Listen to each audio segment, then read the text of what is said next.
Robbo, I'll start with you. First time we've had you on the show since Tuesday.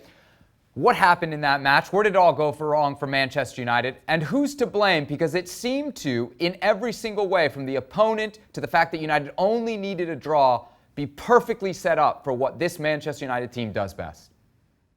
Yeah, unfortunately, he got the tactics wrong by playing three at the back and playing Shaw as the left-sided centre-half. He played with wing-backs. He had two holding midfield players. And yes, he set up to counter-attack. But when you haven't got time, managers keep saying it over and over this season, I haven't had chance to work with the players. We don't have chance to do the training.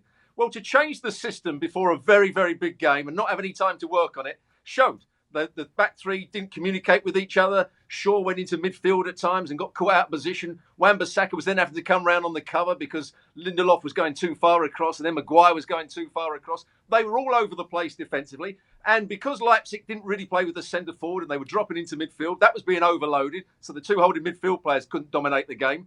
And it was all wrong from Ole Gunnar Solskjaer right from the start. And again, he changed it at half-time and made an improvement, and they nearly got back into the game. But you have to set your team up at the start of the game to be in the game. And he didn't do that. They started too slowly, got the tactics wrong, and that's why they lost the game. And therefore, the main culprit was Ole Gunnar Solskjaer. Stevie, a lot of talk about this decision to go with a back five, and then 90 seconds into the game, you're beat down the wing to go down 1-0 in a game you can't afford to lose. How do you see this, as a tactical mistake from Ole, or do we point to the fact that this team didn't show up for the first 15 minutes and put the responsibility then on the players? Well, I think you can say it's a bit of both, but no question when you put a team into a situation where they're not quite comfortable with what they're supposed to be doing and are not that experienced in what they're supposed to be doing against a side like Leipzig, then don't be surprised if things go wrong. At the same time, even though you're in a position like that with a good attitude and a fight and a spirit to start the game, you can still defend well with numbers. But I'm 100% with Robbo. I do not understand why he wouldn't go with basically a 4-5-1. It's simple. Everybody knows it. Everybody understands it. Particularly on the flanks, you've got a full back and you've got a kind of wide inside midfielder doing both on both sides. So you're rock solid in the middle of the park. Listen, they only needed a draw. And as you said, it was set up to counter-attack. So why did they not just block everything off and not leave the opportunity for anybody, never mind a side as good as Leipzig, to destroy them in the wide areas? It made no sense to me. Robbo, as we catalog this mistake, is this an experience mistake or a quality mistake from Ole, the manager? I think a bit of both. I mean, the problem I've heard from Ole Gunnar Solskjaer, and I've seen from Manchester United over the course of this season and a lot of last season, is that they start games poorly. Now, that tells me that he's sending his team out not really knowing what he's looking for. He hasn't said, even against West Ham on last week, he said, in the second half, we played how I wanted them to play. In the first half, we were too slow. We passed into midfield. We kept on getting caught on the ball. That's his job. The first 20 minutes, when he sends his team out, this is how I want you to play. Stick the ball in behind the opposition. Let's get forward. Let's try and dominate. Let's press high up the field. And then we can play our football from there. But he's sending his team out hoping. And as a coach, as a manager, that's the worst thing you can do. Send your team out hoping they might perform. And that's what we're seeing from Manchester United. A team that we're not quite sure what we're going to get because they've not been set up properly or they aren't ready, prepared for the game. Stevie, in the aftermath of this game, Ole has come out and taken responsibility. But at the same time, in the same sentence even, he says we didn't turn up. Is he signaling the players there? Because there are some guys that you can point at and say they didn't really turn up in this match. Listen, the buck always ends and starts with the manager. And how many times is he going to say we didn't turn up? I mean, it's just repetitive.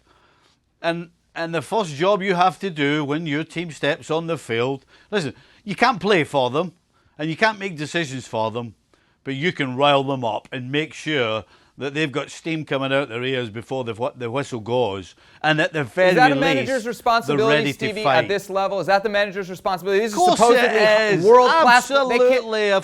Absolutely. To motivate Don't players. Listen, you've been listening to Roy Keane. It's a must-win game. Roy Keane says, that's their responsibility. Listen, you know why teams prepare for every game?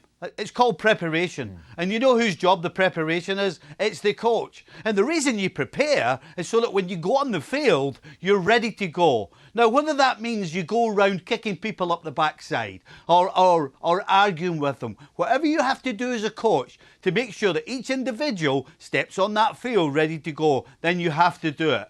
If you sit back and go, oh, that's not on me, then you've got no chance. And by the way, if they smell that you're not up for that, they'll take advantage of it. So, yes, part of the responsibility is the players, but the biggest part of the responsibility is the manager. The press in England, and specifically The Guardian, reporting then that United brass still have confidence, still have faith in Ole Gunnar Solskjaer, despite the fact that they crashed out of Champions League. They point specifically to his win ratio percentage. But Robbo, we're a week away from being 2 years into his tenure at Old Trafford. The board at Manchester United clearly seen signs of hope. Do you see any? Not really, no. I don't think some of the young players that he was saying that were going to be the future of Manchester United, I'm not sure they're developing as they should do, and that may be down to the lack of coaching that's been going on. I don't see they've got a structure. I can't see a way that they're playing week in, week out. It changes from one half to the other half. So it means the manager's not preparing his team properly. I can't see too much hope for Ole Gunnar Solskjaer. The way he could have done it is if he got a much better coach in behind him and sort of said, okay, I'm not at the moment, I'm not the finished article, but I'm going to bring in the best possible coach I can who's going to help me out. And that will make me better, it make the team better. But no, he's got a bunch of yes men in behind him. So he's not getting great advice either. I can't see at the moment any way Manchester United are going to be challenging for the Premier League or the Champions, obviously not this season, over the next couple of years. And that's a problem. And that's why I think at some point they have to get rid of Ole Gunnar Solskjaer. It's interesting you mentioned that because... Yep, go on. Surely if you're on the board at Manchester United and you sit down in your meetings, whenever they have them, every 6 months or whatever, if they had a meeting tomorrow, surely the first question would be, gentlemen and ladies, do you think we've made any progress from the day Mr. Ole Gunnar Solskjaer walked through the door? And not one of them is able, in all honesty, to be able to turn around and said, yes, we have made progress. Because they ain't made any progress. They are no better today than they were the day he walked through the front door. And the fact that he's been there the amount of time he has been, and we're sitting here talking about, we don't know what you're going to get from Manchester United. How can you say that is success or being better than they were when he walked through the door? It's really as straightforward as that. Yeah. According to the article in The Guardian that I just cited, the brass at Manchester United still believes they can make a title run this year. Robbo, you were on the Gavin Jules podcast. I believe it was earlier today. Y'all sat down with Mark Ogden. And he said it would be 2 to 3 years minimum before Manchester United could compete again for a league title. It sounds like from your last answer, you're on the same page. Yeah, 3 years maybe extended it a little bit, but certainly 2 years. But again, Ole Gunnar Solskjaer, when I see him on the side of the field and I see the information that he's trying to put across to the players, it's not inspiring. He's not changing things early enough. He makes changes at half-time and they play the way they should do in the first half. But again, preparation is everything. And we talked about motivation before. Players are motivated when they get the right preparation. You don't need to kick up the backside before you go out. You need the right instructions. And if you know the manager's giving you the right instructions and you're prepared for the game, then you'll go out and play well in that first half. And at the moment, Ole Gunnar Solskjaer's not doing that for the Manchester United team. They're not sure what not so much the formation, what the philosophy is of how they're meant to be playing. They're not sure whether they should go long or short, how they're going to close the ball down, press or drop off. So at the moment, I can't see any progression. And therefore, Ole Gunnar Solskjaer has to be in grave danger of losing his job because there won't be any chance of them winning the Premier League in the next 2 years. Stevie, Manchester United, 2-3 years away from being competitive. Harsh or generous? No, absolutely. Listen, I think 2 or 3 years is if they start getting decisions right starting today. But that doesn't look very likely. So, listen, if it's 2 or 3 years, then they're probably ahead of schedule, in my opinion. And I'd love to ask Robbo a question. You know, we talk about coaching and preparation and everything else. But I can assure you, I had a couple of managers who... all I had to do was look across to the sideline or the dugout and see the face on them. And that made me buck my ideas up and everybody else around me.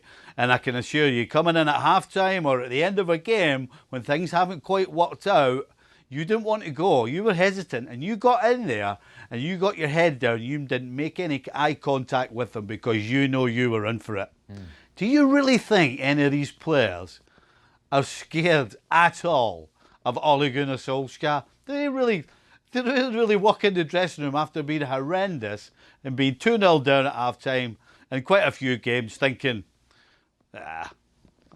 we'll be all right. The gaffer won't. He'll be all right. Don't worry about it. Robbo, is it that simple? He just doesn't command enough respect or fear? A little bit of that, yeah, I would agree with that. But sometimes you can put too much fear into players. But what I would go back and say is that if you knew what your job was, you knew what the manager wanted, you'd do it. It's when you don't know what the manager wants from you. When the first time you play the ball forward, he says, no, play it short. And then when you play it short, he says, no, play it long. And that's when you have a problem. That's when players go out on the field and are unsettled. They can't be motivated because they're not quite sure what the right role is, what they should be doing. And that's when you have a problem. And that's what I see from Manchester United players at the moment.